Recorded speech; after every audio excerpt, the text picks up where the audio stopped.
Kenapa? Kenapa Mbak Davina? Ada yang lagi happy dari Kak Feni, Mas. Kak Oh, Feni Kak lagi Feni happy. ya. Kak Kak Feni. Agnesya lagi merasa tenang. Wih, asik ya.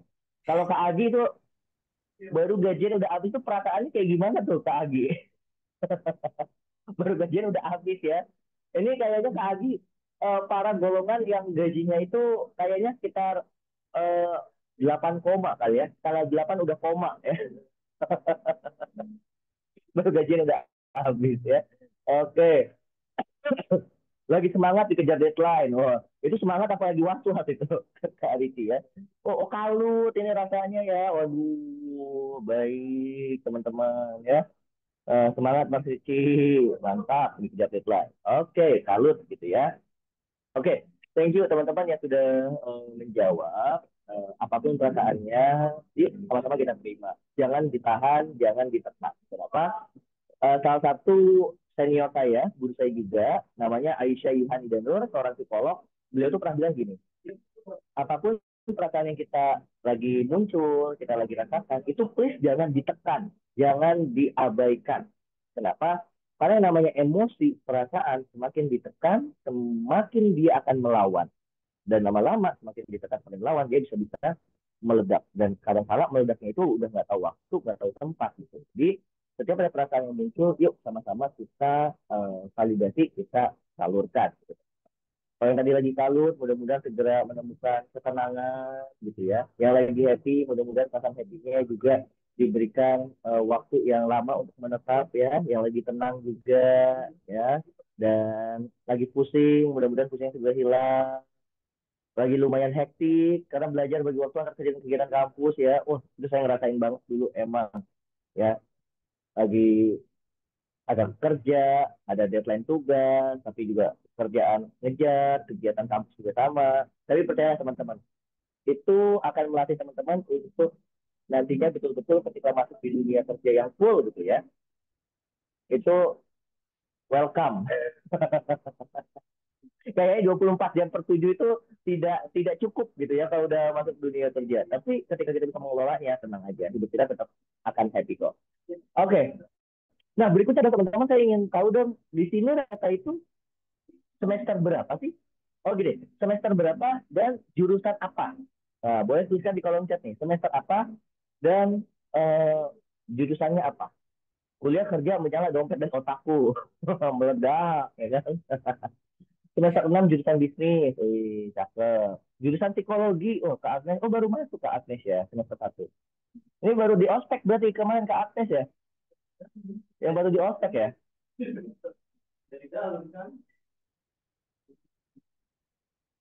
Oke, semester 2 Fakultas Psikologi dan sedang kerja. Wih, mantap. Semester 2 Teknik Informatika, semester 4 K3. Wah, mantap.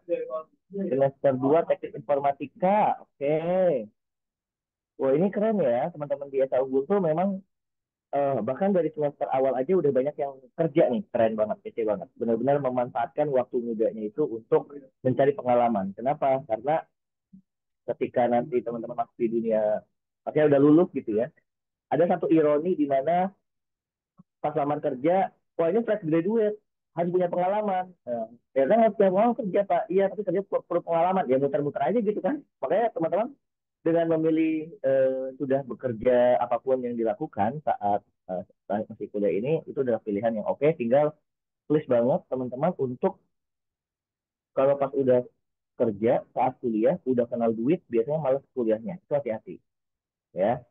Teman-teman kerja saat kuliah udah kenal duit, apalagi ternyata lumayan, itu please hati-hati tergoda untuk tidak melanjutkan kuliahnya. Jangan ya, jadi banyak banget kejadiannya.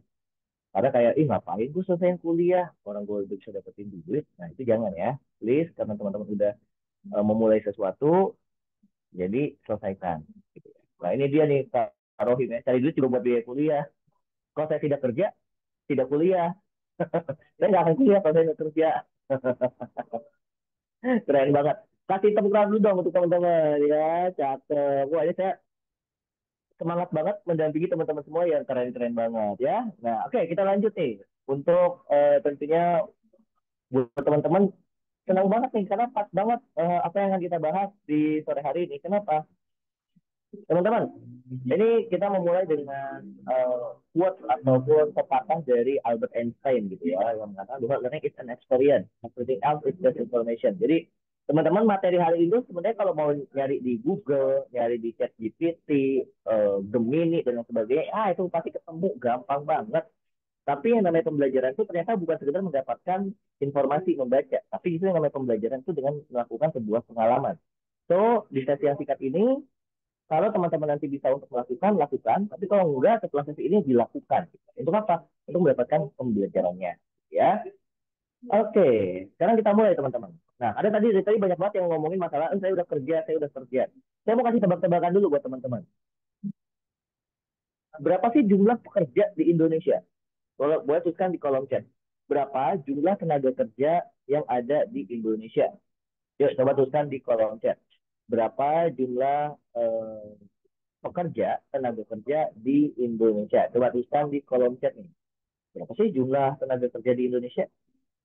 Kira-kira banyak? Ya benar. Kalau banyak mah Ada kali ya, Mas? benar. Benar. Kalau banyak iya. Angkanya ya. Angkanya. Kalici. Oke, Kak Ferry 140 juta. Oke. Yang lain. Ya, yang lain kira-kira berapa sih jumlah pekerja di Indonesia di tahun ini 2024? Ya, coba berapa kira-kira? Berarti kan ini teman-teman dia yang tadi kerja itu udah termasuk di antara orang-orang yang banyak tadi kalau kata Kak Riki ya. Atau kalau kata Kak Penny teman-teman ini termasuk dari di antara 140 juta. Nah, kira-kira menurut teman-teman nih tebak-tebakan aja dulu ya. Salah nggak apa-apa. Dan kita cuma tebak-tebakan untuk belajar ya, bukan lagi cerdas cermat. Berapa sih jumlah tenaga pekerja di Indonesia? Tadi kalau kata Kak Riki banyak. Cuma banyak itu berapa Kak Riki? Kak Penny 140 juta katanya ya. Oke. Yang lain, ini ada sekitar 48 orang berarti selain saya dan Mbak Davina. Ada berapa Iya, lagi nih? 47 kayaknya, Mas. Berapa? Mungkin 140-an juta juga kali, Mas. Hampir 150 juta 140 kali juta ya? juga. Hampir 150 juta. Pak Hmm. Agi, bentar tanya GPT dulu. Ini saya tanya Gen Z ini nih. Jadi kalau ada pertanyaan langsung tanya chat GPT gitu ya. Oke, nah sebelum ditanya oleh Kak Agi, nanti Kak Agi boleh banget ya untuk tuliskan hasil jawabannya. Ternyata teman-teman semua ini saya ajak untuk melihat sebuah video dulu. Oke, wait.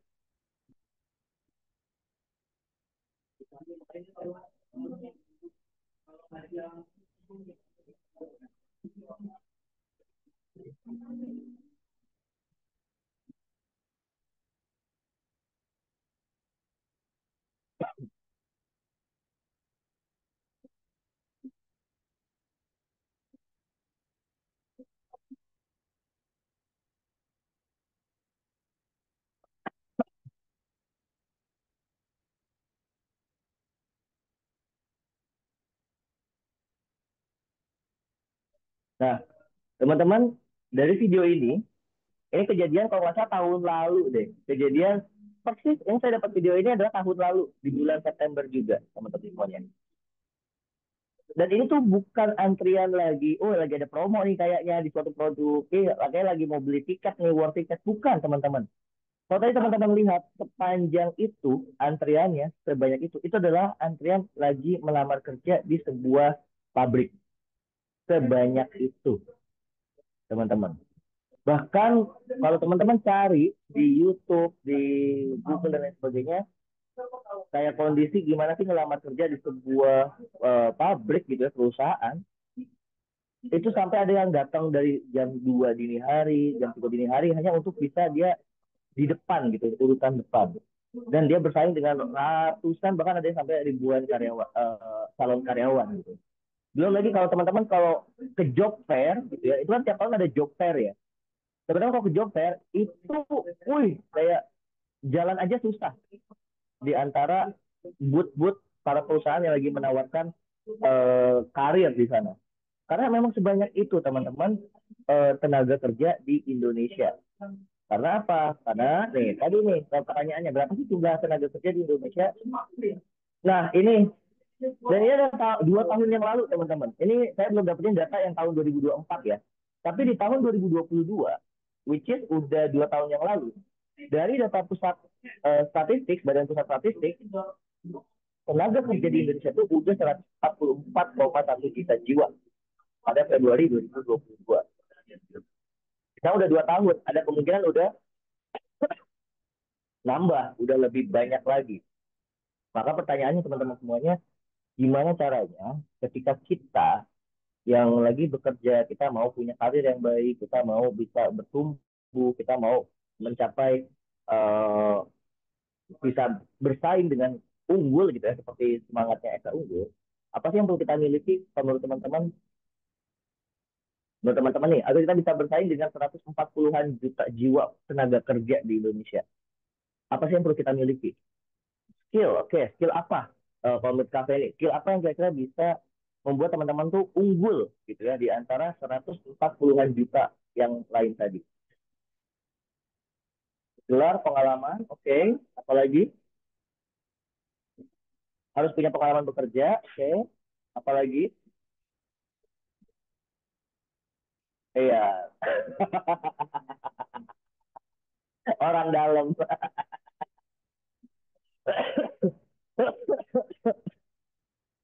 Iya, gini. Tapi nggak salah teman-teman ya. Kayak gini, please. Punya orang dalam di sebuah perusahaan untuk kita bisa masuk dan mendapatkan kemudahan lainnya itu nggak salah teman-teman. Tidak salah. Tapi bukan berarti dengan hal yang negatif, bukan ya. Karena memang benar banget ketika kita punya relasi, koneksi, itu akan lebih memudahkan untuk kita diterima dimanapun. Karena sampai saat ini, rekomendasi dari orang terdekat itu lebih didengerin daripada iklan-iklan di TV. Contoh, tadi, misalkan di sini ada namanya Kak Dia Savitri. Kak Dia Savitri itu mungkin akan lebih percaya untuk memasukkan orang yang dikenal. Oh, Kak Dia Savitri ini kenal sama Kak Josu Abian. Kak Dian Safitri udah masuk duluan nih ke instansi A. Kak Jozo Abian tuh kayak, ada kerjaan nggak? Gue masuk dong. Ada nih pas banget ini. Tadi udah deh gue rekomendasi lu ke HR-nya ya, ke HR-nya. Itu pasti HR-nya akan lebih percaya karena Kak Dian Safitri ini adalah orang dalam gitu dibandingkan kalau kayak random ngelamar dan sebagainya gitu. Itu memang benar banget. Tapi bukan berarti punya orang dalam itu kayak dalam konotasi negatif ya, tidak selalu gitu. Makanya penting juga untuk kita punya relasi yang luas ya. Harus ada passion dan skill. Oke, kemampuan komunikasi yang baik, memiliki pengalaman pada bidang tertentu. Public speaking, wih, cakep jawabannya. Oke, sekarang kita lihat nih teman-teman semuanya dari World Economic Forum yang mereka tuh melakukan sebuah pertemuan kalau nggak salah di tahun 2021 ya. Ternyata dari hasil surveinya World Economic Forum, jadi kayak forum ekonomi dunia di mana para tokoh-tokoh penting dari suatu negara diundang, hadir, mereka diskusi. Dan di tahun 2021 mereka mengeluarkan sebuah hasil survei bahwa kalau kita mau bisa bersaing dengan unggul di tahun 2025 dan seterusnya, kita perlu punya skill kerja yang berikut ini, teman-teman. Satu, kita perlu punya pemikiran yang analitis. Yang kedua, kita punya daya belajar yang tinggi. Yang ketiga, kita mampu memecahkan masalah. Yang keempat, kita punya pemikiran yang kritis. Yang kelima, kita kreatif, orisinil, dan inisiatif. Keenam, kita punya jiwa kepemimpinan. Ketujuh, kita juga mahir teknologi. Delapan, kita juga kalau punya bisa kemampuan mendesain teknologi itu semakin cakep lagi. Kesembilan, daya ketahanan tinggi. Maksudnya apa? Ya kan sekarang kalau kita bicara tentang generasi sekarang, baru dikit kesehatan mental itu lebih penting. Mental itu terganggu, dikit-dikit mental, dikit-dikit mental, lama-lama mental kan. Gitu. Jadi mereka yang punya daya ketahanan tinggi itu juga penting loh teman-teman. Tapi bukan berarti mengabaikan kesehatan mental ya. Tetap harus ada porsinya masing-masing gitu. Ya. Dan yang kedua adalah berpikir yang logis. Nah, ternyata dari ke-10 ini teman-teman semua yang merujuk kepada mayoritasnya adalah bagaimana kita memiliki pemahaman terkait bisnis yang baik, memiliki kemampuan untuk dasar-dasar sebuah bisnis strategi gitu. Agar apa? Agar kita mampu bersaing di antara tadi 140-an juta lainnya. Nah, maka gimana kan kita bisa memiliki daya daya ataupun kemampuan pemahaman bisnis yang baik? Ada 4 langkahnya nih teman-teman. Dan sebelum kita membahas 4 langkah, ada sebuah prinsip yang perlu kita pegang bareng-bareng. Apa itu? Prinsip ini berkata, we can change the wind direction, but we can change the wing direction. Kita tuh nggak bisa mengubah kemana arah angin bertiup, tapi kita selalu bisa mengubah kemana sayap kita arahkan, kemana layar kita kembangkan. Kita nggak bisa terus-terusan menyalahi, oh ini pemerintahnya seperti ini, teknologinya begini dan lain sebagainya. Kita nggak bisa untuk terus-terusan menyalahkan itu. Yang perlu kita lakukan adalah justru menyesuaikan, beradaptasi dengan diri kita. Pun dalam bisnis, resiko itu akan selalu ada, apapun. Oh, resiko operasionalnya lah, resiko modalnya lah, resiko dibohongin lah, resiko ini dan lain sebagainya, itu pasti tetap ada. Tapi kita nggak bisa selalu untuk menentukan arah mata angin. Yang kita bisa lakukan adalah menentukan sayap kita dikepakkan kemana, layar kita dikembangkan kemana, gitu ya. Nah, kenapa? Karena orang-orang yang hanya fokus untuk menyalahkan kondisi di luar dirinya dia, itu biasanya akan membuat dia stagnan. Dia tidak bertumbuh, dia tidak belajar, dan dia justru akan terhambat mencapai keberhasilan atau kesuksesannya. Tapi orang-orang yang mau terus belajar, mau terus untuk beradaptasi, dia akan terus bertahan dan bahkan bisa mencapai puncak kesuksesan tertinggi. So, teman-teman, siap untuk itu semua? Kalau siap, boleh dong tuliskan di kolom chat dengan siap, gitu ya. Nah, kalau udah siap, tuliskan di kolom chat dengan siap. Oke.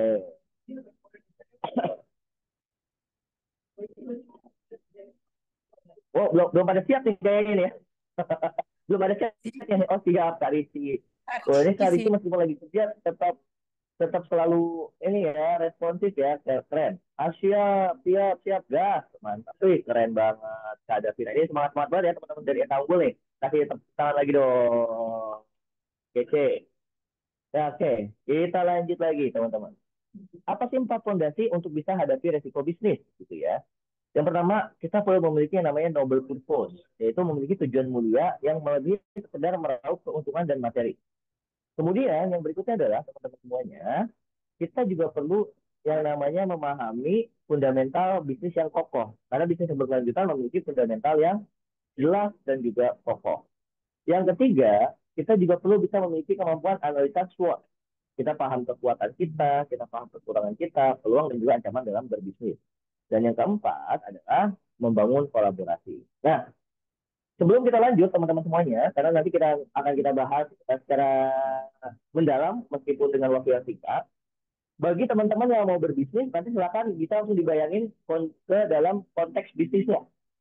Buat teman-teman yang nggak mau berbisnis tapi mau berkarir, ini pun juga sama, gitu ya. Jadi silakan dikontekskan dengan tujuannya masing-masing. Yang mau berkarir ini bisa, yang mau berbisnis pun ini juga bisa, gitu ya. Jadi jangan jangan sampai ada pikiran bahwa oh ini kan buat bisnis, saya nggak mau berbisnis, saya mau berkarir. Jadi saya nggak perlu menyimak, nggak perlu melakukan. Oh enggak, tenang. Justru ini yang akan membantu teman-teman kalau yang mau berkarir juga semakin mudah untuk karir. Gitu ya. Sip, kita lanjut. Kita mulai dari yang pertama dulu nih, miliki noble purpose. Apa sih noble purpose? Nah, boleh dong tulisan di kolom chat. Menurut teman-teman aja deh, gitu ya. Dua-duanya boleh, cakep. Menurut teman-teman aja dulu deh. Kalau teman-teman dengar noble purpose, apa sih yang kebayang? Apa sih definisi atau makna yang teman-teman langsung terpikirkan? Coba tuliskan di kolom chat. Apa yang dimaksud dengan noble purpose? Ya, apa yang dimaksud dengan noble purpose? Coba saya kasih waktu Mungkin 1 menit. kalau kalau Oh saya boleh, boleh, Kak Devina? mungkin tujuannya tuh niatnya yang murni, yang mungkin memang passion gitu. Jadi nggak kepikirannya uang untungnya berapa gitu. Betul gak Mas? Kira-kira. Oke, thank you Kak Davina. Betul atau enggak ya? Nanti kita lihat ya. Oke, memberikan motivasi yang kuat ke Kak Feni, ke Kak Denisa, konsep bisnisnya. Oke, ada lagi? Apa yang teman-teman langsung terdengar tentang noble purpose? Nah, kalau kata-kata Kak Davina tadi bukan cuma sekedar nyari untung, tapi lebih dari itu. Nah, oke, Kak Dahlia, tujuan tidak mementingkan diri sendiri, memberi manfaat bagi orang. Kak Denisa, tujuan. Oke, sip, cakep, thank you. Buat teman-teman yang masih ngetik, silahkan dilanjutin ya. Nah, yuk kita lihat apa sih makna noble purpose. Jadi ini dari yang saya rangkum dari beberapa definisi pengertian. Noble purpose adalah konsep yang menggambarkan tujuan mulia dan makna yang lebih tinggi di balik suatu tindakan. baik itu dari organisasi maupun juga bisnis.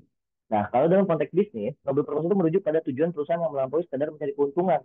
Oh, lu ngapain sih bisnis? Iya nih, gue pengen dapat duit keuntungan 100 juta per bulan. Oh iya, gue pengen beli rumah nih dari bisnis dan sebagainya gitu. Kalau buat yang berkarir gimana? Lu buat apa sih ngejar tinggi-tinggi jadi jabatan general manager, jadi director dan lain sebagainya? Ya, gue pengen dapat gaji yang gede lah. Gue mau dapat kemapanan lah. Enggak. Noble purpose itu berbicara lebih daripada itu. Dia, gitu ya, justru berfokus pada gimana ya bisnis saya itu bukan cuma sekedar buat saya dapat untung, tapi bisnis saya itu ada memberikan dampak positif bagi masyarakat, pelanggan, dan bahkan dunia secara keseluruhan. Saya jadi seorang pemimpin di sebuah perusahaan. Dampak yang mau saya berikan itu apa? Itu yang namanya noble purpose, teman-teman. Kenapa penting punya noble purpose? Ketika teman-teman punya noble purpose, ini akan mengarahkan setiap tindakan-tindakan dari bisnis teman-teman ataupun dari karir teman-teman. Karena kalau teman-teman fokusnya untuk mencari keuntungan, maka bisnisnya itu bisa jadi adalah bisnis-bisnis yang bisa jadi gitu ya, bisnis yang tidak halal gitu kan. Ya kan jual beli, mohon maaf gitu ya, jual beli narkoboy itu kan oh, untungnya gede gitu ya. Kalau kita berbicara mau melakukan keuntungan tuh untungnya gede. Eh, Berbisnis jual beli manusia, mohon maaf, PSK, ini keuntungannya besar teman-teman. Tapi kan tidak ada noble purpose di sana gitu. Karena nggak memberikan dampak positif, Gil. Terus menjualan narkoba dampak positifnya apa? Lu jual beli orang dan tanda kutip jadi mucikari emang dampak positifnya apa gitu kan? Nah, maka ketika berbicara bisnis, berbicara karir, kita fokus dulu pada tujuan tujuan kita tuh apa sih? Kalau cuma sekedar dapat uang, sekedar dapat keuntungan, itu biasanya akan lemah banget. Ketemu hambatan dikit, ah udah nyerah. Ketemu kendala dikit, ah udah nyerah gitu. Tapi kalau kita punya lebih purpose, kita akan lebih bertahan, gitu ya. Nah, contoh gini teman-teman, ya saya ngambil 5 perusahaan yang cukup besar nih. Mungkin teman-teman juga familiar. Ini ada PLN, ada Gojek, ada Paragon. Kalau teman-teman mungkin masih ada yang kurang familiar dengan Paragon, Paragon ini yang mengeluarkan produk Wardah dan juga KAF, gitu ya. Paragon Technology and Innovation itu adalah Paragon Corp yang mengeluarkan produknya itu Wardah dan juga KAF yang buat laki-laki. Jadi yang Wardah itu untuk wanitanya, KAF itu yang buat apa? Laki-lakinya gitu. Ada Toyota, oh, udah pasti banget tahu Toyota dong. Sama Ion Indonesia, ya ini retail. Mereka bisa bertahan sampai sekarang, bisa berkembang cukup besar karena punya noble purpose. Kita lihat yuk satu-satu nih teman-teman, noble purpose-nya. PLN, noble purpose-nya adalah menerangi dan menggerakkan Indonesia untuk kehidupan yang lebih baik. Itu tujuannya PLN ada itu seperti itu. Untuk bisa menerangi dan menggerakkan Indonesia untuk kehidupan yang lebih baik. Itu tujuannya PLN. Berikutnya, tujuannya dari Paragon, memberdayakan perempuan. Makanya produk-produknya Wardah itu sangat kental dengan bagaimana membuat perempuan itu lebih terdidik, perempuan itu bisa lebih dipandang lebih baik, kemuliaan derajatnya itu meningkat gitu. Itu semangat dari Paragon Corp, ya. Gojek, double purpose apa? Meningkatkan taraf hidup masyarakat melalui teknologi, ya. Toyota, membangun mobilitas untuk semua orang, menciptakan masa depan yang berkelanjutan. Dan kalau dari Aeon, menyediakan lingkungan belanja yang ramah, nyaman, dan berkontribusi terhadap masyarakat lokal. Nah, ini adalah contoh 5 perusahaan yang besar dan memiliki noble purpose. Kita coba lihat nih, kalau menurut teman-teman nih, menurut teman-teman nih, kampus teman-teman sekarang nih, noble purpose-nya apa? Coba. Menurut teman-teman, noble purpose-nya Esa Unggul itu apa sih? Ayo, noble purpose-nya Esa Unggul itu apa? Banyak loh kampus-kampus yang muncul baru usianya muda tapi akhirnya nggak bertahan lama tuh banyak loh. Tapi Esa Unggul bisa tetap ada sampai sekarang berdiri kokoh bahkan tadi ada di beberapa tempat eh, sepu, sepupunya istri saya itu alumni Esa Unggul yang di apa sih yang Jakarta Barat tuh yang di pinggir tol. Ya kan dekat tol itu ya. Bonjeruk Mas. Kebon Jeruk ya. Nah itu sepupunya istri saya tuh alumni Esa Unggul. Nah, wah saya pas di tahun saya Esa Unggul, wah ini alumninya ini ya apa namanya buku istri saya. Wah, membentuk usaha yang tidak hanya cerdas, tapi juga memiliki integritas, etika, dan juga sosial. Ih, cakep lagi ya. Yang lain, yang baru masuk ya, masih bingung. Ada Oke, kita keywordnya. lihat ya. Ada Iya. keyword ya padahal ya. Itu jadi keyword dari nama Iya. universitasnya ya. Heeh. Wah, mantap Mahasiswa nih. unggul ya Mas ya. Kenapa? Kata Bina? Mahasiswa yang unggul, membentuk lulusan yang unggul gitu Mas. Nah, coba kita lihat ya. Ini saya ambil, saya agak gini. Saya ambil dari webnya Esa Unggul langsung, tapi saya buat lebih sedikit singkat gitu ya. Kalau teman-teman mau lihat ada, saya kalau nggak salah ada 7 poin deh, 7 atau 5 poin yang saya ingat tuh. Ya, apa sih Nobel Purpose dari Universitas Esa Unggul? Dia sekarang udah powered by Arizona State University. Nah, ternyata Esa Unggul itu punya Nobel Purpose menghasilkan sumber daya manusia yang berkarakter dan berdaya saing tinggi, unggul. Jadi unggulnya itu di berdaya saing tinggi, serta memberikan kontribusi pada pembangunan bangsa. Itulah kenapa mungkin teman-teman ketika masuk desa unggul ya seperti itu gitu ya, karena ingin menciptakan teman-teman lulus desa unggul itu yang berdaya saing tinggi. Jangan sampai lu lulusan mana yang kayak kelemar kelemar, lulusan mana desa unggul ya nggak mencerminkan gitu ya. Justru kayak lu lulusan mana? Gue desa unggul. Gue yakin karena apa? Kau punya karakter yang kuat dan daya saing yang tinggi. Itulah yang menjadi Nobel Purpose-nya kampus teman-teman saat ini ya. Karena apa? Ingin memberikan kontribusi pada pembangunan bangsa. Pada bangsa ini bisa tumbuh hebat, bangsa ini bisa nantinya berkembang. Itu balik lagi dari sumber daya manusianya terlebih dahulu, ya. Nah, sekarang pertanyaannya teman-teman, ketika nanti mau berbisnis, ketika nanti mau berkarir, apa sih Nobel Purpose kamu sendiri? Teman-teman tuh punya mau berkarir, Nobel Purpose-nya apa? Teman-teman mau berbisnis, Nobel Purpose-nya itu apa?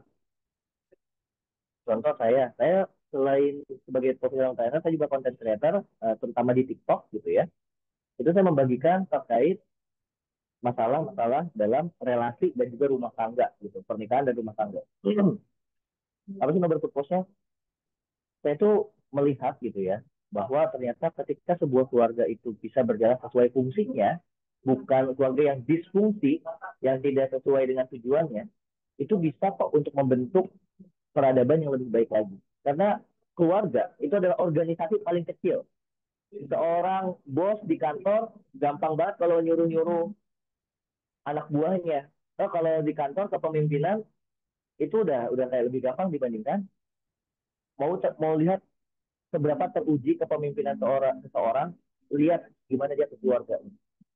Karena kalau di kantor kan lu nggak nurut punishment, lu nggak nurut sanksi, lu nurut kasih reward. Kalau ke keluarga kan nggak bisa begitu. Maka disitulah diujinya. Gitu. Makanya teman-teman nanti ketika mau berkarir, mau berbisnis, apa sih gitu ya Nobel Purpose. Oke, nanti saya akan jawab teman-teman direnungkan baik-baik ya. Itu untuk menguatkan teman-teman ini nanti langkah ke depannya. Oke, lanjut. Tadi adalah langkah pertama, yaitu memiliki Nobel Purpose. Kita akan masuk ke langkah yang kedua, yaitu apa? Fundamental yang kokoh. Untuk sebuah bisnis punya fundamental yang kokoh, penting banget nih teman-teman. Teman-teman gini, saya mau coba ngajak ingat-ingat dulu deh, dan juga pengen tahu. Bisnis apa yang teman-teman lihat itu cuma sebentar, rame, hilang. Coba teman-teman. Bisnis apa yang teman-teman pernah lihat, lagi hype nih, lagi rame nih. Habis itu hilang tanpa bekas. Bisnis apa yang pernah teman-teman lihat?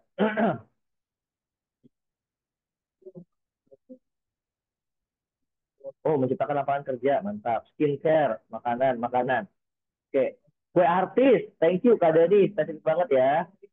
Ya, teman-teman kalau yang makanan boleh spesifik nih, makanannya apa? Kak Dadi cakep nih, kue artis, oke. Kak Salsabila, pakaiannya pakaian yang apa nih? Ya, skincare yang apa? Coba, boleh share nih. Kalau teman-teman pernah melihat sebuah bisnis yang tiba-tiba kayak, ngetren banget, tapi nggak bertahan lama, habis itu kayak bakal hilang aja. Ke Palmilo. Kue kronologi Mas. Kue apa? Kronologi. Kue kronologi, oke, geprek bensu, oke. Apalagi, teman-teman ada yang pernah, saya nggak tahu nih, teman-teman udah apa bahasanya ya? Saya khawatirnya takutnya beda beda tahun ya. Tapi teman-teman pernah tahu nggak sih kita dunia kita tuh eh, pernah ada yang lagi hype itu batu akik. Itu teman-teman pernah pernah pernah lihat nggak? Pernah ngalamin nggak sih? Saya takutnya beda beda zaman. Pernah, bahkan ada kontesnya, Pak. Pernah banget ada kontesnya. Oke, iya mas ngalamin bapak saya pernah lihat. Itu batu akik ya. Eh, terus es kepal Milo, batu akik. Zaman yang lebih tua lagi tuh ada yang namanya tanaman cinta, aglonema. Ya, terus tadi pakaian yang ada stylenya dan lain sebagainya. Yes, itu bener banget. Kenapa? Karena kalau teman-teman mau gini, gelombang cinta, oh ya gelombang cinta, apa tanaman cinta sih? Janda bolong ya, yang terakhirnya gitu ya. Kok ada ya bisnis-bisnis tuh yang kayak ngetren, hilang. Boleh nggak sih kita melakukan itu? Boleh-boleh aja. Kalau teman-teman memang tujuannya mau, ya udah saya mau ikutan bisnis ya, lagi ngetren saya bikin, begitu nggak ngetren saya tinggalin. Lagi ngetren bikin kan tinggalin ya boleh nggak sih boleh-boleh aja kalau teman-teman mau melakukannya kayak gitu tapi kalau teman-teman maunya yang saya pengen punya bisnis yang berjangka panjang berkelanjutan maka nggak boleh ngikutin kayak gitu dan harus punya fundamental bisnis yang kokoh nah fundamentalnya apa aja itu ada 4P dalam fundamental dalam bisnis mungkin teman-teman yang jurusan bisnis udah pernah dapat juga gitu ya P yang pertama adalah pelanggan teman-teman harus jelas dulu siapa sih pelanggan yang kita kasar individu kah organisasi atau instansi kan yang akan membeli produk dan juga jasa dari bisnis kita gitu. Bisnis itu nggak selalu ke satu orang ya, ada juga yang bisnis itu ke perusahaan teman-teman. Contoh, eh, seminggu yang lalu saya mendampingi sebuah perusahaan yang dia tuh menyewakan alat kendaraan keren gitu ya. Nah itu tuh kan disewanya bukan ke perorangan tapi ke bisnis, ke sebuah instansi gitu. Nah tapi harus jelas dulu bisnis kita itu emang nyasar pelanggannya itu siapa, oke ya. Yang kedua, teman-teman semuanya, produk. Kan kita udah nentuin nih, saya mau bantuin orang-orang ini. Produk apa ya yang mereka butuhkan ya? Nah, teman-teman harus tentuin tuh, saya mau ngejualin barang atau jasa yang ditawarkan sesuai dengan kebutuhannya mereka. Gitu ya. Yang ketiga adalah pasar. Teman-teman perlu jelas nih, saya mau nentuinnya segmen apa? Segmen bottom, paling bawah, segmen middle, atau segmen up gitu ya. Karena apa? Kalau teman-teman nyasarnya segmen up, tapi teman-teman ngejualinya di pasar segmen bottom yang bawah, pasti akan dibilang, ih mahal banget. Contoh, untuk sepatu teman-teman. Untuk sepatu. Sepatu itu kan ada yang dari harga 50.000 ya. 50.000 sampai ada yang puluhan juta ada. Itu salah nggak kayak gitu? Nggak salah. Karena sesuai dengan pasarnya masing-masing. Buat orang-orang yang terbiasa untuk membeli barang-barang yang branded, mahal, dan sebagainya. Buat dia 40-50 ribu, aduh awet nggak nih, bagus nggak nih dan sebagainya. Tapi buat yang pasar yang bottom bawah, kita ngejualin harga 300.000 aja kayak ih sayang banget sepatu dijual 300.000, ujung-ujungnya rusak juga, mending gue beli 50.000 aja gitu. Jadi kita perlu jelas juga nentuin pasarnya itu di mana yang mau kita lakuin, gitu ya. Dan yang keempat adalah pelaksana, timnya yang jelas siapa ngelakuin siapa. Saya pernah membangun sebuah wedding organizer kurang lebih selama setahun 2 tahun akhirnya gagal nggak berlanjut gitu ya karena nggak jelas waktu itu tim pelaksananya siapa akibatnya apa kalau tim pelaksananya nggak jelas siapa yang jadi penentu keputusan siapa ini cuma banyak diskusi tapi nggak action teman-teman makanya pelaksana itu dibaginya penting banget ya contoh nih tadi saya berbicara tentang wedding organizer kita coba bedah dikit nih 4P dari wedding organizer kira-kira kan yang pertama udah pelanggan menurut teman-teman target pelanggan dari wedding organizer tuh yang kayak gimana sih boleh di unmute boleh tuliskan di kolom chat target pelanggannya wedding organizer tuh yang kayak gimana sih orang-orangnya silakan tuliskan di kolom chat ya targetnya wedding organizer tuh yang kayak gimana sebenarnya nah coba tuliskan di kolom chat atau juga boleh di unmute tadi kayak Kak Davina langsung ya yang pertama kan pelanggan pelanggannya yang jadi sasaran pembelinya wedding organizer itu siapa menurut teman-teman usianya berapa, dan kondisinya yang seperti apa coba. Jadi berkenan jawab. Nah, Mau menikah, Mas, katanya Kak Agi. yang mau menikah, oh kok saya nggak kelihatan chatnya ya. Oh ini baru muncul ya. Target pasarnya beda mas, yang udah mau menikah, betul. Mereka yang akan melaksanakan acara seperti pernikahan, ultah, sunatan, bisa ya. Walaupun kalau wedding organizer lebih fokusnya biasanya kalau ke lamaran atau nikahan gitu ya. Kalau ada acara ultah, sunatan biasanya lebih ke IO ya, event organizer. Oke, sip. Yuk kita lihat.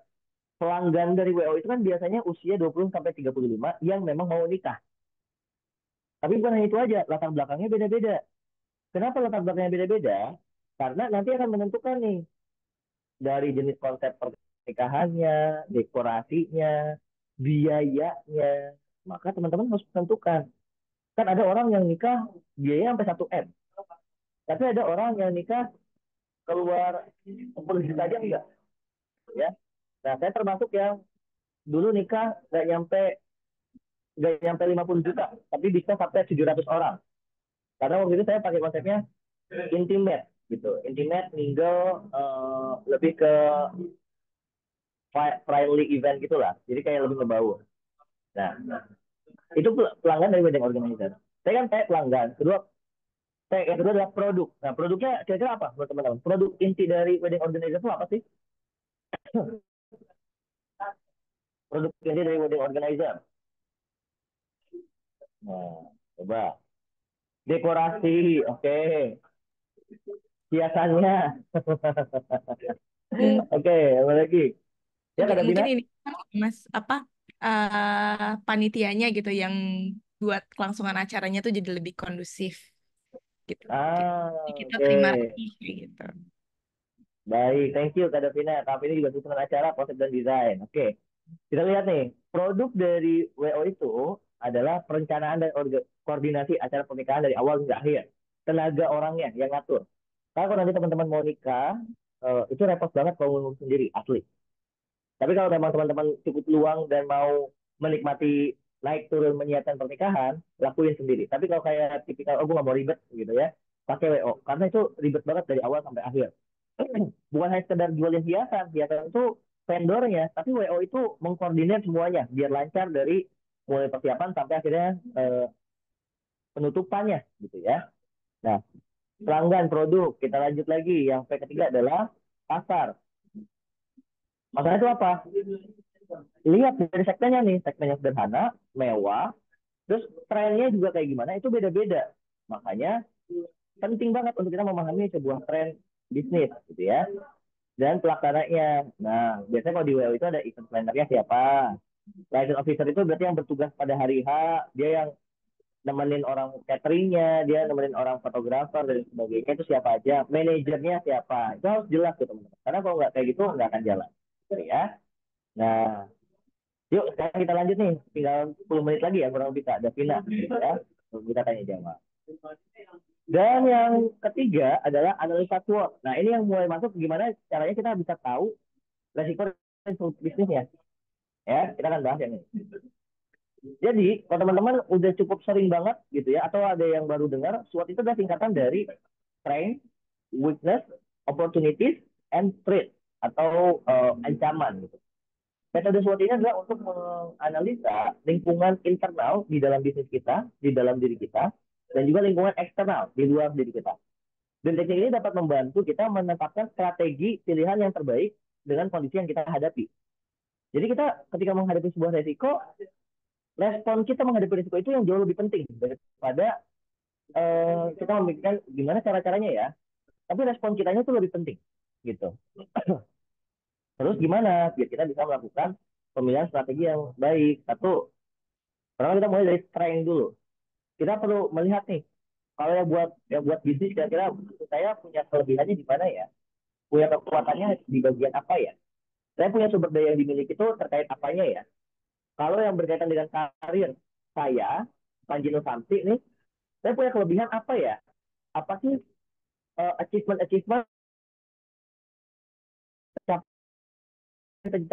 apa kekuatan dan kelebihan yang saya miliki? Nah itu saya harus analisa tuh. Karena fungsinya apa? Ketika nanti kita berbicara tentang adanya ancaman, adanya peluang, kita bisa mengambil strategi yang tepat gitu. Ya. Berikutnya adalah weakness. Selain kita paham strength, biar kita juga percaya diri, kita yakin menghadapi tantangan, Pak, tahu menghadapi resiko. Kita juga perlu tahu yang namanya weakness kita. Kita tuh punya kekurangan gimana untuk mengantisipasi terjadinya hal-hal yang akan muncul di depan yang kita belum tahu nih, gitu ya. Untuk apa? Jangan sampai kita menghadapinya dengan kelemahan kita, ya makin ambiar kalau kayak gitu. Justru ketika terjadi ancaman, kita hadapi dengan kekuatan kita. Contoh kita itu apa? Jadi coba lihat apa sih yang masih kurang dari diri saya, dari bisnis saya, apa yang mungkin kompetitor saya punya lebih baik lagi. Atau saya tuh nggak jelas nih unit selling positionnya gimana gitu. Ya, oh ya ini ada opportunities. Kita lihat nih, apa sih peluang-peluang yang belum terlayani, apa sih peluang saya ke depan ketika berkarir yang bisa saya lakukan, gitu ya. Bisa jadi juga lihat, oh di area bisnis ini kompetitornya masih dikit nih. Kalau tadi misalkan kayak jualan, eh, ya itulah, apa, yang terbaru tuh, yang sampai saat itu kayak minuman boba-boba gitu kan. Itu kan udah banyak banget. Kayak bahkan di jalan kampung pun ada lah boba-bobaan gitu kan. Nah, kita lihat bisnis apa nih yang masih sedikit kompetitornya. Kita cari. Gitu. Dan bisa jadi juga kita melihat kebutuhan yang baru muncul tuh apa. Ya, atau bahkan juga bisa melihat tren media itu sekarang seperti apa kita maksimalin opportunity. Dan yang terakhir adalah trade. Kita ada saingan terkait apa ya? Ancaman terkait apa ya? Dari pesaing kah? Kompetitor kah? Atau mungkin perubahan regulasi? Atau mungkin juga perubahan harga pasar? Itu akan berkaitan dengan perubahan biaya operasional. Atau mungkin jangan perubahan minat protein. Nah, dan kita memahami suatu ini, kita jadi tahu bagaimana nanti menghadapi setiap resiko yang muncul.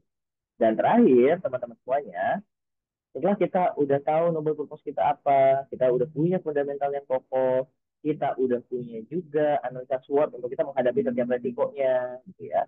Maka penting juga nih teman-teman untuk kita membangun yang namanya kolaborasi. Kenapa? Karena di zaman sekarang kita nggak bisa sendiri-sendiri. Kita nggak bisa bergerak sendiri-sendiri, kita perlu bergerak bareng-bareng. Karena zaman sekarang, yang dia sendiri-sendiri nggak mau berkolaborasi, dia pasti akan kalah. Ya. Nah, gimana cara kita membangun kolaborasi, baik itu dalam bisnis maupun dalam karir, pahami kunci dalam kolaborasi, yaitu dimulai dengan komunikasi yang efektif dan percaya diri dengan dasar respect, saling hormat terhadap keberagaman untuk mencapai tujuan bersama. Itulah kunci dalam kolaborasi. Nah, agar kita bisa berlatih nih kolaborasi teman-teman semuanya, yuk. Yang pertama mau mention dulu nih. Di sini tuh udah ada yang saling kenal belum sih? Teman-teman di sini ada yang saling kenal nggak? Atau kayak tadi Kak Agnesia kan baru semester 1, mungkin gak ada temennya gitu ya? Atau nggak kenal atau gimana? Atau sebenarnya saling kenal juga yang ikut di sini? Ada Kak? Belum? Ada. Oh, ada yang juga, ada yang belum. Oke, sip. Oke, thank you yang udah jawab. Nah, saya kenal sama Feni. Siap. Kak Agnesia ya. Kak Agi belum ya? Nggak dianggap. Oh, Kak Ricci siapa yang nggak anggap ini? Sakit banget yang nggak dianggap. Aduh. Oke, tapi saya mau mengajak teman-teman kita untuk berlatih nih. Kenal sama Ricci, Pak. Langsung ya. Oh, Kak Agi, iya kan ada Ricci di sini ya. Oke, teman-teman saya ingin mengajak berlatih di sini ya. Saya ingin mengajak berlatih. Berarti gimana? Teman-teman silakan tuliskan. Kalau ada orangnya di sini, maka tujukan ke orangnya tersebut. Kalau nggak ada, nggak apa-apa. Tuliskan aja namanya. Tapi yang perlu dilakukan apa? Yuk, saya ingin mengajak agar kita bisa membangun kolaborasi. Diawali dengan komunikasi yang saling respect. Komunikasi yang saling respect itu berisi dengan salah satunya adalah apresiasi. Dan apresiasi itu, teman-teman semuanya, bisa mengubah banyak hal. Apresiasi ya seseorang yang merasa dia sangat diapresiasi, merasa dianggap kalau tadi kata Kak Ricci gitu ya, dia merasa dianggap, dia pasti akan selalu melakukan sesuatu yang lebih daripada yang kita harapkan. Ketika kita berkolaborasi kan kita kayak harapannya dapat 10, tapi ketika dia merasa diapresiasi, dia merasa dianggap dan sebagainya, bisa jadi dia akan memberikan 20 meskipun kita nggak minta 20.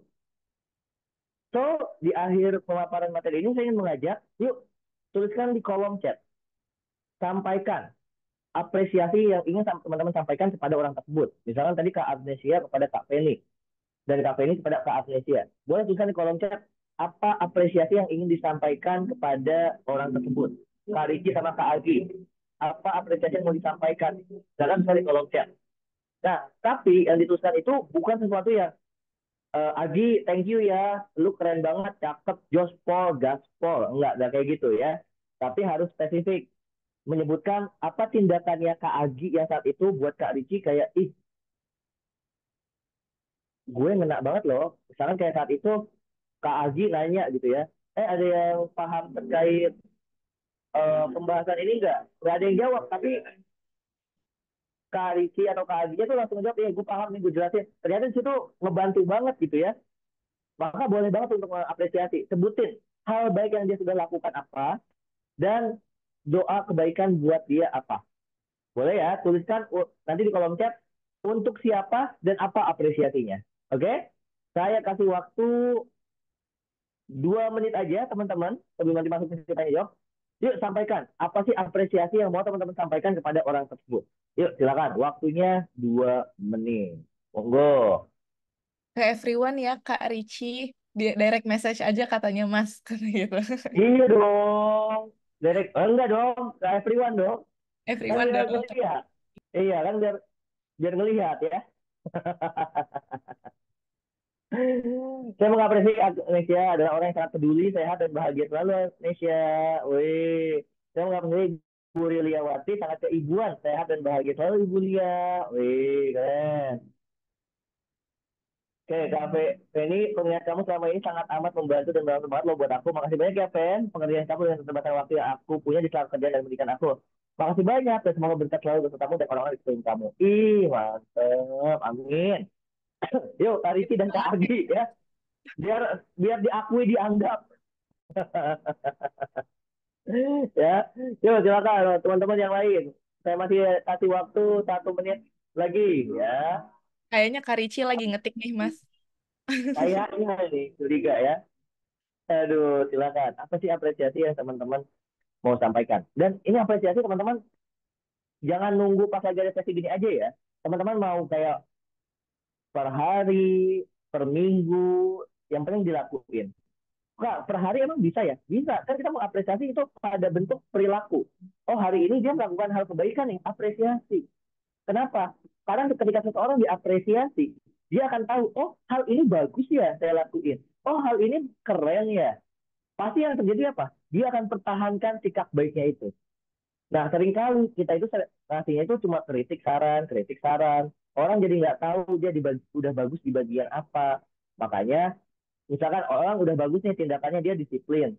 Tapi dia itu ada terkait keteledoran. Dia cuma dikasih saran, kritik, kamu jangan teledor lagi. Dia nggak tahu bahwa disiplinnya udah baik. Bisa jadi besoknya telitinya, teledornya udah hilang jadi teliti, tapi disiplinnya jadi lupa. Jadi ya, saran lagi. Terus aja kayak gitu. Maka ketika kita memberikan apresiasi, penting untuk kasih tahu apa yang sudah baik juga buat dia. Gitu ya. Oke, ada lagi? Wah, ini kayak Kak Ricci panjang Kak Davina ya. Oh, ini Kak Agi nih. Thank you Ini. ya, Ci. Udah banyak bantu saya dalam ngerjain tugas-tugasnya yang dikasih sama dosen killer. Siapa ini? Akhirnya di semester pertama aku dapat nilai yang bagus, tuh terbaik buat Ricci. Wih, keren Kak Ricci ternyata ya. Sip. Buat teman-teman yang lain silakan boleh dilanjutin ya. Kalau ada yang masih ngetik untuk menyampaikan apresiasi kepada orang yang dikenalnya, yang eh, memberikan makna dalam hidupnya, lanjutin di kolom chatnya ya. Dan saya akan serahkan setelah ini ke Kak Davina untuk sesi diskusi dan bertanya jawab. Dan nanti teman-teman, kalaupun memang setelah ini masih ada yang ingin diskusi ataupun juga melihat konten-konten yang lainnya, nanti silahkan bisa ke sini teman-teman ya. Walaupun kalau Facebook kayaknya saya Facebook udah agak banyak sarang laba-laba deh. Cuma dipantau sejenak doang gitu ya. Karena itu medsosnya bapak emak gue. Ya. IG, oh iya IG ada, Instagram ada. Oh iya lupa saya masukin ya. X, TikTok, Thread, IG semua sama, @panji_shamsi gitu ya, sama @panji_shamsi, semua satu username. Ya, thank you Kak Agi diingetin. Ya, Jadi itu aja teman-teman semuanya pemaparan dari saya. Dan kalau mau ada yang sharing, tanya jawab, monggo kita eh, lakukan. Yang nanti akan dipandu oleh Kak Davina. Ya, silakan Kak Davina. Oke, terima kasih Mas Panji atas pemaparan materinya. Nggak berasa ya teman-teman, udah sejam lebih ya Mas ya kita ngobrol-ngobrol, ketawa-ketawa bareng sama Mas Panji. Apa materi-materi yang udah Mas Panji sampaikan untuk kita mengenai tentang resiko bisnis, bahkan juga sampai menyentuh ke apresiasi ya Mas kepada rekan kerja. Nah, sekarang nih dibuka sesi diskusi, tanya jawab. Kesempatan nih buat teman-teman yang pengen nanya lebih lanjut kepada Mas Panji, mungkin Kak Rici atau Kak Agi atau Kak Feni, Kak Agnesia yang lain yang mau tanya-tanya nih, boleh akan diberikan kesempatan, boleh langsung resen.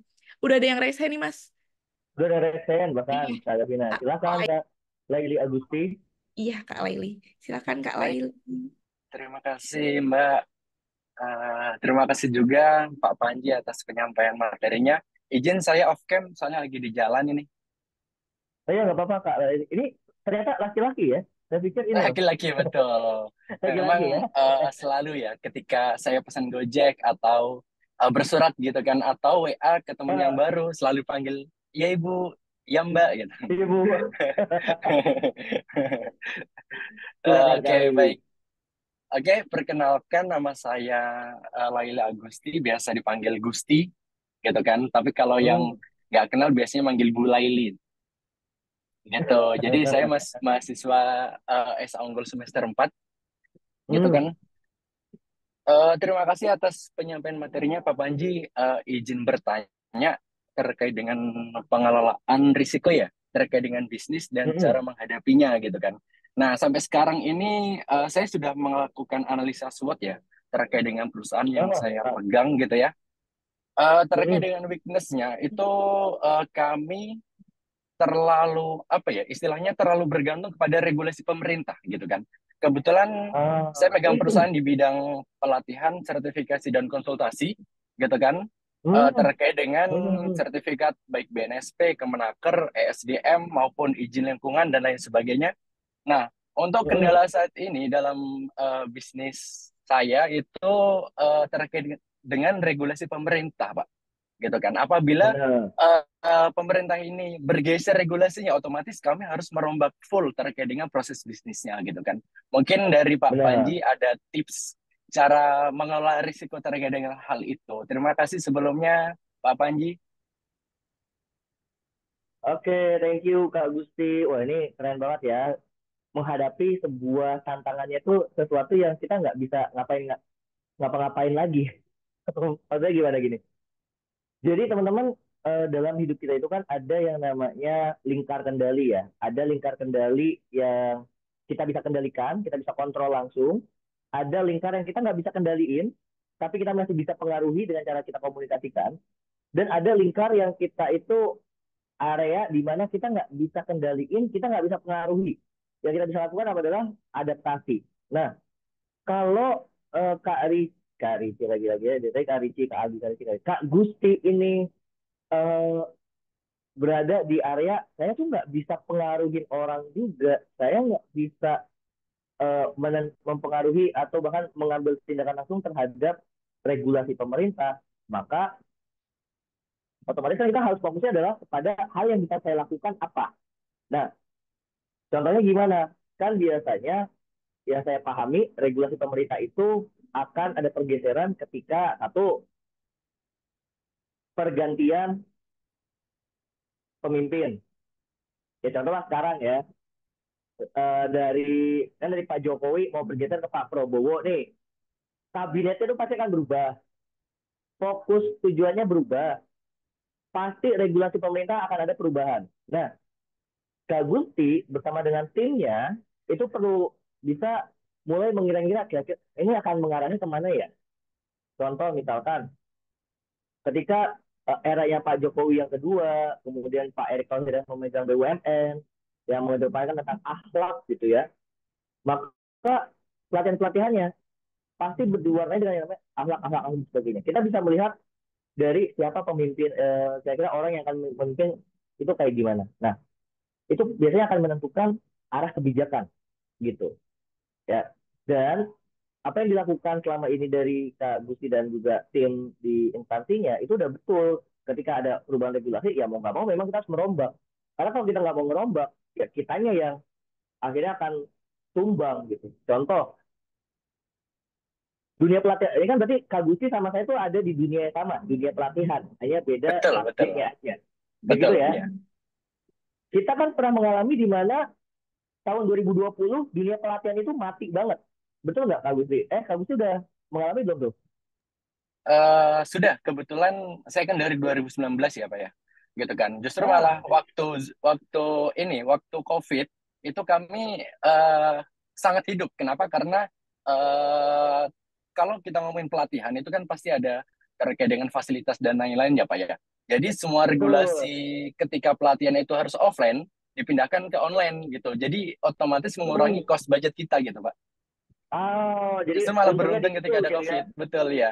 Ah, nah buat kalau di saya, dunia pelatihan saya, itu malah kebalikannya nih, Kak Gusti dan juga teman-teman. Kenapa? Maret 2020, Pak Anies Baswedan bilang, apa sih waktu itu istilahnya lockdown, gitu ya. Terus dilanjut Pak Jokowi, PSBB, apalagi itu kan banyak banget ya kita singkatan-singkatan gitu ya. Di mana saat itu buat tender-tender pelatihan kayak saya gitu ya, yang tadinya pelatihannya offline, tiba-tiba nggak, kayak kan nggak boleh ada kegiatan. Gimana mau ada pelatihan kalau nggak boleh ada kegiatan, gitu kan? Jadi kayak, aduh ini gue ngajar gimana? Dan tadinya tuh ya 2020 di Kubik tempat saya sekarang bergabung juga, dari awal tahun 2020 sampai di bulan November 2020 itu udah ada jadwal semua. Maret datang COVID, jeder. Itu dari Maret sampai November, project hilang semua karena semua cancel. Ya kan nggak boleh ada kegiatan. Wah, apa yang terjadi? 4 bulan saya nggak ada project sama sekali. Itu udah kayak mantap makan tabungan. Jadi hidup dari makan tabungan. Karena nggak ada pemasukan sama sekali gitu. Nah, tapi kalau kita akhirnya memilih nunggu kayak ini kan regulasi pemerintah katanya nggak boleh, ya udah kita nungguin aja sampai pemerintah boleh mengadakan lagi kegiatan offline. Ya ternyata pemerintah baru ada keluar regulasi boleh offline kapan? 2022. Bayangin kalau saya 2 tahun nggak melakukan apapun, nggak bertindak karena nungguin regulasi pemerintah gitu ya. Ya habis lah. Saya udah pasti udah nggak sama istri dan anak-anak saya kayaknya gitu kan. Nah, buat kami para vendor training juga apa yang dilakuin? Akhirnya mau nggak mau take action. Apa yang harus dilakuin? Kan dari offline harus ke online. Maka ya udah kita harus belajar nih. Kita harus belajar untuk gimana ya pakai Zoom. Waktu itu kayak masih bingung ini Zoom kayak gimana. Ngomong webinar kayak gini tuh aneh banget ya. Gue ngomong kagak ada responnya. Gue cuma ngelihat nama-nama foto gitu kan. Gue kayak ngomong sama diri sendiri nih. Di awal-awal tuh kayak aneh banget webinar kayak gitu tuh kayak kagak enak ya. Tapi mau gimana lagi? COVID itu kan saya nggak bisa kendalin kayak COVID nggak enak nih udah 2 minggu udah lah cabut aja sana balik lagi ke Wuhan kan nggak bisa. Mau nggak mau saya harus ngikutin gitu. Maka Kak Gusti gimana untuk menghadapi regulasi pemerintah yang seperti itu? Ya balik lagi, kalau kita ada di posisi yang kita nggak bisa pengaruhi, kita juga nggak bisa untuk ambil kendali, ya kita harus beradaptasi mau nggak mau Kak Gusti. Walaupun memang nggak enak, yang namanya perubahan itu selalu nggak enak di awalnya. Tapi ketika kita udah terbiasa, akhirnya kan dapat nih kenyamanannya. Pasti udah dapat kenyamanan akan ada lagi perubahan dan hidup tuh selalu begitu. Kita dipaksa berubah, kita mau berubah dapat nyaman, muncul lagi perubahan, dipaksa lagi, tapi terus begitu karena yakinlah hal itu yang bisa membuat kita terus bertumbuh dan naik gitu Kak Gusti. Apakah menjawab? Baik-baik, terima kasih atas jawabannya Pak Panji. Oke Kak Gusti. Oke, ada yang mau nanya lagi nggak nih teman-teman ke Mas Panji? Mas Ricci ini nih, Mas Panji dia apa namanya komen di DM. chat. Iya, saya mengapresiasi Mas Agi karena sangat membantu saya pada saat lagi Oh, dan membantu kelarin tugas saya katanya. Mungkin teman-teman ada yang mau tanya lagi. Pak Agi bertanya nih Mas. Pak Oh, apa Is nih? bertanya bagaimana cara mengelola resiko dalam bisnis yang bergerak di bidang teknologi yang cepat berubah. Silakan Mas. Mengelola resiko dalam bisnis yang bergerak di bidang teknologi yang cepat berubah. Ini resikonya itu bisa banyak banget ya kalau di bidang teknologi ya. Satu, kalau kita di bidang teknologi, kita yang pasti adalah harus ngikutin banget trennya saat ini kayak gimana. Sekarang lagi ngebahasnya AI nih. Tapi teknologi zaman sekarang itu cepat banget berubahnya. Sekarang tahun ini lagi ngomongin AI, tahun depan nggak tahu akan seperti apa. Maka untuk mengelola resikonya adalah Kak Agi perlu sering untuk update terus belajar. Itu paling penting banget tuh kalau memang ada di dunia teknologi. Karena zaman sekarang perubahan teknologi itu kalau zaman dulu ya dari mesin uap ke tenaga listrik ke mesin itu jaraknya tuh bisa puluhan sampai ratusan tahun. Tapi sekarang dalam jangka waktu 10 tahun aja tuh perubahannya tuh kayak cepet banget. Maka buat teman-teman Kak Agi yang ada di bidang teknologi, cara mengelola risikonya satu harus selalu up to date, trennya kayak gimana ke depannya, harus selalu banyak-banyak baca dan memahami pergerakan dari kompetitor di lawan. Terus yang kedua, hati-hati untuk mengeluarkan spend budget finansialnya karena bisa jadi tiba-tiba ada perubahan teknologi yang membutuhkan penyesuaian dana gitu. Jadi jangan sampai terlalu spend dananya tuh nggak terkontrol karena bisa jadi ketika terjadi perubahan bisnis dan membutuhkan dana bisnis KAGI nggak punya uangnya itu, wah itu jadi berat juga gitu ya. Dan yang berikutnya adalah terkait bidang teknologi, kalau bisa malah memang untuk apa sih namanya ya, eh, bidang teknologi itu saya lupa nih yang ketiga itu. Tapi ini yang kedua tadi tuh, satu selalu update untuk tahu pergerakannya kayak gimana karena sekarang ngomongin AI bisa jadi tahun depan tuh udah ngomonginnya robot dan lain sebagainya. Harus selalu terus belajar. Dan yang kedua, dananya itu harus dikontrol gitu. Jangan sampai terlalu loss. Karena ketika nanti terjadi suatu perubahan yang baru, punya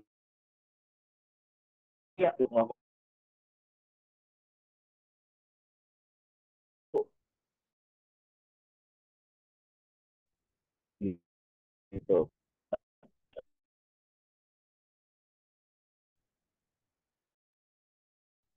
Halo Mas Panji. Oke, ini ada ya di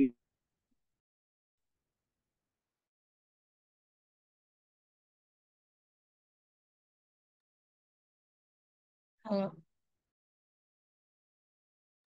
Iya kayaknya Mas Panji oke tadi koneksi Mas. sinyalnya Sinyalnya kayak hilang. ya unstable. Tadi sampai sampai mana ya? Tadi sampai ini Mas yang mengenai poin kedua itu. Oke, iya. Kalau di bidang teknologi fokusnya ke dua poin itu aja Kak Agi sebetulnya ya sudah cukup bisa.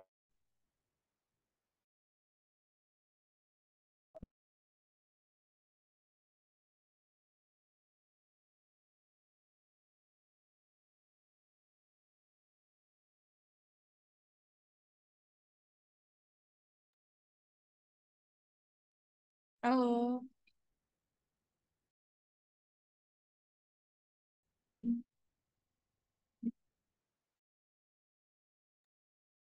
Ini kayaknya koneksinya agak bermasalah ya teman-teman ya.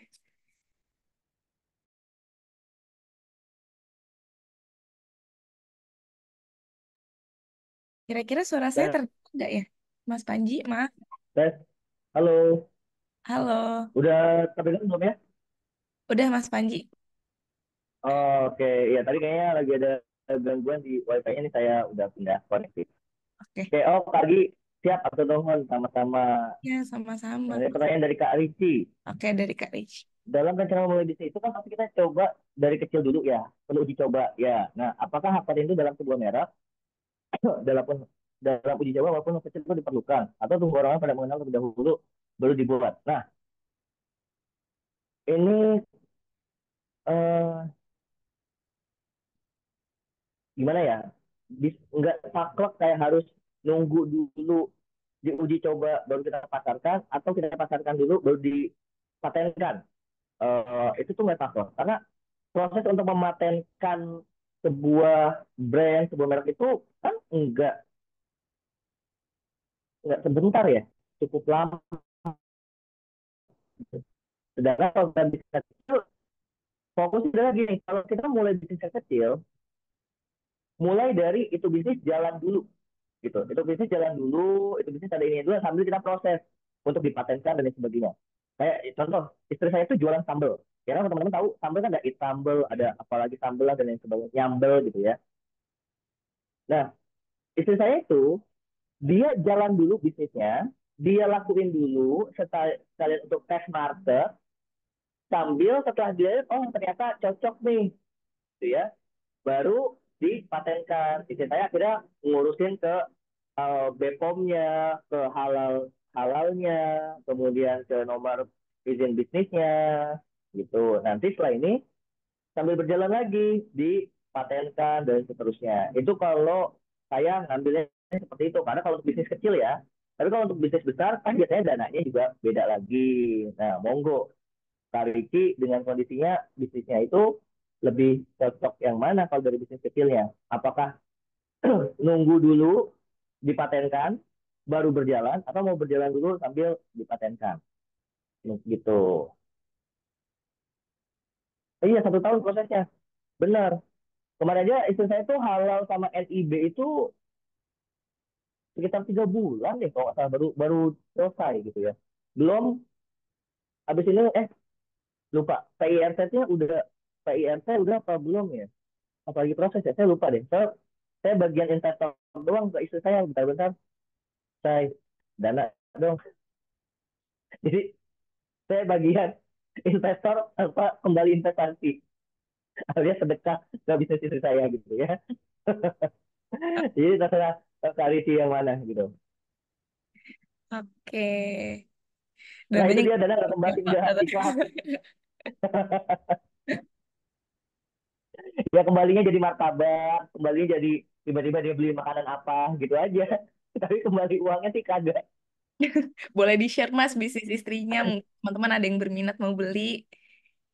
Boleh. Itu ada di Instagram tuh namanya ala Juli, gitu ya, sambal ala Juli. Jadi istilahnya tuh jualannya tuh sambal gitu. Monggo aja kalau teman-teman ada yang mau beli gitu ya.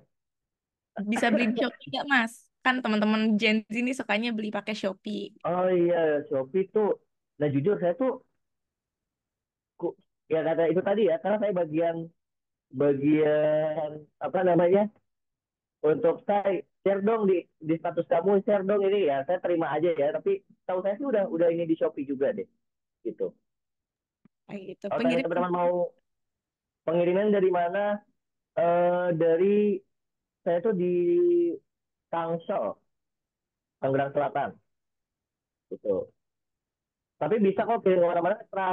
Saya tuh waktu itu istilahnya pernah cerita dia ngirimnya itu ke Jerman aman, udah dicoba dikirim ke Jerman aman, ke waktu itu dibawa ke Turki juga aman, sambelnya nggak basi gitu. Terus ke waktu itu dibawa umroh juga masih aman juga gitu. Jadi kalau masih di Indonesia insya Allah masih terjangkau lah untuk pengirimannya. Wih dekat. Emang Kak Agi di mana? Tangsel ya? Jangan-jangan tetanggaan Mas. Iya makanya nih. Oh, nggak deket juga sih, saya kan ini ya Pamulang ya, Tenjo mah ada sonoan lagi ya. Oke. Mungkin nanti bisalah kita apa catch up sama Mas Panji di Instagram ya Mas ya. Kita stalking Hmm, Pas Panji. Mungkin kalau mau tanya-tanya lebih banyak lagi mungkin bisa langsung tanya aja ya ke Mas Panji. Kita follow-followan gitu ya Mas ya. iya boleh dengan Kak Devina dan teman-teman. Iya, mungkin pertanyaan dari Kak Ricci jadi pertanyaan penutup untuk sesi kita pada sore hari ini ya Mas ya. Sebelum menutup Hmm, webinar pada sore hari ini, kira-kira Mas Panji ada nggak sepatah dua patah kata untuk teman-teman di Universitas Esa Unggul? Silakan, Mas. Oke, teman-teman, ini baik itu yang mau berbisnis, baik itu yang mau berkarir gitu ya. Kemauan untuk belajar itu sesuatu hal yang penting banget yang menjadi dasar dari segalanya untuk bekal teman-teman ke depan. Karena orang-orang yang tidak mau belajar, orang yang berhenti belajar adalah orang-orang yang siap untuk dirinya tertinggal oleh zaman, siap digilas oleh perkembangan yang akan datang. So, teman-teman semuanya, teruslah belajar, teruslah menempa diri, alias mencoba tantangan-tantangan baru, karena itulah yang akan menciptakan pengalaman-pengalaman baru yang menjadi bekal agar karir teman-teman, bisnis teman-teman bisa semakin sukses, bisa mencapai kesuksesan tertingginya. Itu aja. Oke, terima kasih banyak Mas Panji atas insight-insight barunya. Seru banget hari ini nih, sore ini. Nggak berasa tiba-tiba udah jam 4:30 ya Mas. Besok udah libur ya Mas. Iya, Seru banget. makanya. Oke, kesimpulan dari webinar bareng sama Mas Panji sore hari ini adalah menghadapi tantangan bisnis masa depan memerlukan keterampilan seperti analitis, kreativitas, kepemimpinan, dan pemahaman dasar bisnis dan kemampuan beradaptasi itu juga sangat penting. Prinsip utamanya juga ada tadi noble noble purpose ya Mas ya, Wah, tujuan mulia, terus kondisi yang kokoh, punya analisis SWOT yang bagus, terus kolaborasi juga, itu bisa jadi kunci kesuksesan sebuah bisnis ya Mas. Terus tadi ada quotes juga tuh, we can change the wind direction, but we can change the wing direction. Gitu. Terus juga harus bisa beradaptasi biar eh, bisa menjadi kunci untuk menghadapi perubahan dan resiko. Dan kemauan belajar juga sangat penting untuk bekal di masa depan. Semoga yang udah disampaikan oleh Mas Panji ini selama 1 jam ke belakang itu jelas, bermanfaat, dan bisa jadi motivasi dan bekal untuk kita semua ya teman-teman. Sebelum amin. webinar pada siang hari ini akan ada sesi dokumentasi ya. Nanti akan aku screenshot. Boleh tolong dinyalain kameranya teman-teman. Oke. Aku screenshot di slide pertama ya. 1, 2, 3. Di slide kedua. 1, 2, 3. Oke. Terima kasih banyak ya Mas Panji atas waktunya udah mau sharing-sharing sama teman-teman di sini. Seru banget. Pokoknya ini best banget Mas Panji. Ini full ketawa ya Mas ya sore hari ini ya Mas. Terima Iya. kasih juga kepada Ibu Ria dan tim atas dukungan pengembangan soft skill melalui webinar yang diadakan setiap hari Jumat. Terima kasih juga kepada peserta webinar yang udah meramaikan webinar kita pada sore hari ini, udah memberikan antusiasmenya ramai di kolom chat box dari awal sampai akhir webinar. Semoga ilmunya dapat bermanfaat untuk kita semua. Saya Davina Rizky Ardani, pamit undur diri. Selamat menjalankan aktivitas kembali. Happy weekend, Mas dan teman-teman semuanya. Wassalamualaikum warahmatullahi Maaf, wabarakatuh. Ibu. Link absensi ya? Waalaikumsalam warahmatullahi wabarakatuh. Iya, sebentar. Saya kirimkan. Udah ya, teman-teman. Udah saya kirimkan. Baik, Kak. Terima kasih. Iya, terima kasih banyak semuanya. Terima kasih, Mas Panji.